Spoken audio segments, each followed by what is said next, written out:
I'm Owen Bigland. This is the Inside Edge video blog. Okay, quick blog here today. Want to talk about tenancy, selling condos, investors selling rental properties these days with the tenant still in it.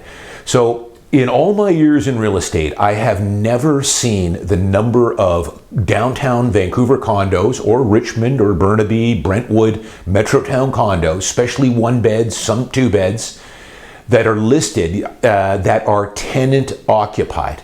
There's been a massive surge. I would say it's at least double. You always get a lot of condos that are listed that are currently tenanted, but I would say the amount now has doubled. For the last couple of weeks, I've been doing just a straw poll, informal straw poll, going into the Paragon system every day, what we call our hot sheet. So I track all the downtown condos. I get every listing that comes into my Paragon system here, and I can quickly check to see what the status of the occupancy, if it's owner occupied, vacant, or tenanted.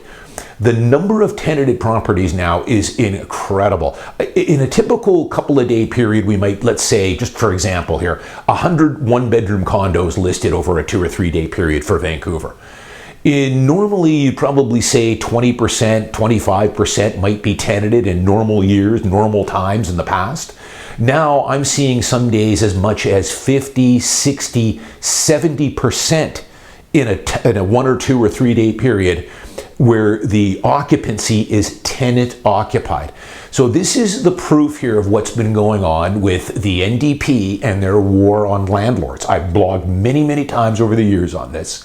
This is the fallout. These are the repercussions of when you want to go after landlords and not give them their fair due of what they're owed for putting out those properties in the open market and renting them to tenants.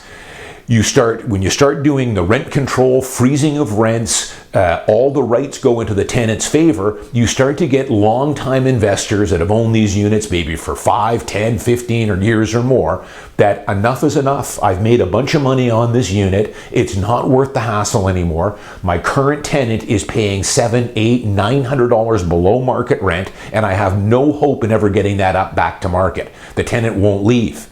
So the only way I can do it now is to sell the unit. Now, I've talked about it many times before. For most of my listings, when a client calls me to sell a tenant property, I try and get the tenant out using a mutual agreement to end tenancy, and we'll negotiate that with the tenant. We'll start with maybe 2 months rent as compensation. We're going to have to give them 1 month anyways, if they'll be out in 60 days or 45 days or whatever. We might have to sweeten it to 3 months rent. But I always tell my selling clients that it's worth it. If I have to pay 2, 3, 4 months rent as compensation, you got to give them 1 month anyways. I'll get that back for you 2 or 3-fold in your selling price. Because again, now we can open it up to the full demographic of buyers. Principal residence buyers, of course, but investor buyers as well. It's vacant and now they can put a new tenant in at the current market rent. So that's how you will get top dollar. But in some cases, of course, the tenants just do not want to leave. In most cases, I think with most realtors, they don't offer this to their seller. I know they don't. They're not aware of a mutual agreement to end tenancy. They don't know how the Tenancy Act works. They don't know the legal ways, the win-win situation you can do to get the tenant out, because it's best for both parties. Most tenants will look at it and say, I'm going to be out anyways. They're going to list the home, I'm going to have strangers traipsing through the house all weekend, then they're going to sell it, and I'm going to have to be out in 2 clear months. Why not take the extra money, give me 60 days to find a new place, and I'll be out? It's a win-win.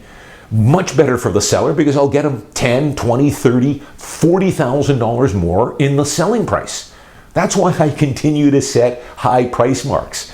Usually because I get the tenants out, we clean the unit up, we stage it, get high quality photos, videos, always do holdbacks, show it for a full week, 8, 9 days, and then look at offers. That's how you get the best results, and that's why I consistently set high price marks. It's not by chance, it's not by luck. I put my sellers in a position to get lucky, and to do that, you want to get the tenants out if you can. But occasionally, I have to sell units with the tenant in it. I'm getting ready to list one in next week, and I'm getting ready to list another one in late May.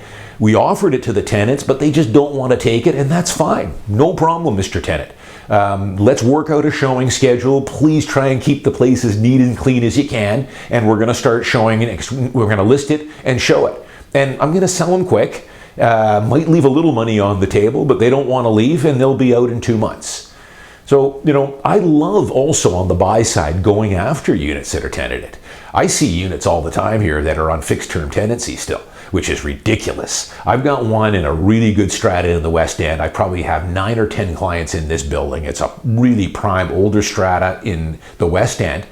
They still have 9 months left on a fixed term tenancy. Now, this unit is tenanted furnished, so we got to buy the furniture, but we're not paying much for that, and are paying pretty crazy rent. Almost $3,000 a month. So that is a good rent because it's being rented furnished. And they just went in there earlier this year. So they're paying market rent. So hey, sure, if I can get it at a good price, principal residence buyers aren't going to be interested in this unit at all. They're not going to want to buy it and then move in next year. Forget it.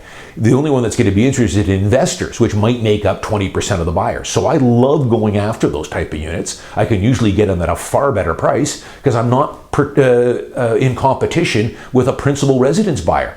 They want to buy and move in 5 weeks, 6 weeks, 8 weeks. They don't want to buy and move in 9 months in 2024. So great to go after those units, not so great on the selling side. But it is an unprecedented surge here in what I have seen as far as units that are on the market that are tenant occupied. And this is why the rents just keep going up. Vacancy is at near zero. You have to wade back in the market. Some of these people are paying, let's call it $2,000 a month for a one bed. They've been in there for 4 years. And they're going to be out in 2 months, and they're going to go from $2,000 a month to $2,900 a month. Ouch. So that's the state that we're in right now. But again, this is the repercussions from a guy like David Eby with his war on landlords. He talks a big talk that we're here for you guys, we're going to help you, we're going to keep rents low and all that other good stuff. He never talks about the repercussions, the fallout from that. And that's why vacancy is at near zero. Rents have spiked up incredibly here. A typical one bed has gone from $2,200 2 years ago to close to $2,800, $2,900 today. And it's not getting any better, folks. Because as these units sell that are tenanted, they're going to have 2 months to get out. The vast majority of these, 90%, will be end users that are buying these units. So there's another 1,000 units in the next 6 months that are being taken out of the renter pool, which will just put more upward pressure on the current rents. I'm Owen Bigland. As always, thanks for watching. Thanks to all my new subscribers. I recently passed the 10,000 subscriber mark. Thanks for everyone that continues to buy my book on Amazon. See you next week.